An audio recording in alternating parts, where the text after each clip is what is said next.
আজকে আমরা কথা বলবো পাস্ট কন্টিনিউয়াস টেন্স নিয়ে। টেন্স এখন জলের মতো সহজ, এই সিরিজের পঞ্চম ভিডিও এটি। পাস্ট কন্টিনিউয়াস টেন্স কখন হয়? অতীতকালে কোনো কাজ চলছিল বোঝালে পাস্ট কন্টিনিউয়াস টেন্স হয়। যেমন আই ওয়াজ প্লেয়িং ক্রিকেট, আমি ক্রিকেট খেলছিলাম। একইভাবে they were going to school, তারা স্কুলে যাচ্ছিল।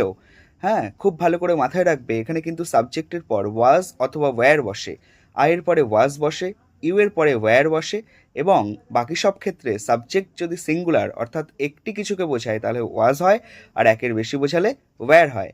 আর ওয়াজ ওয়্যারের পরে মেন ভার্বের সঙ্গে আইএনজি যোগ হয় এবং তারপরে সেটি বসে। দেখো, প্লের সঙ্গে আইএনজি যোগ হয়ে প্লেয়িং হয়েছে, গোয়ের সঙ্গে আইএনজি যোগ হয়ে গোয়িং হয়েছে। এই টেন্সের গঠন কি?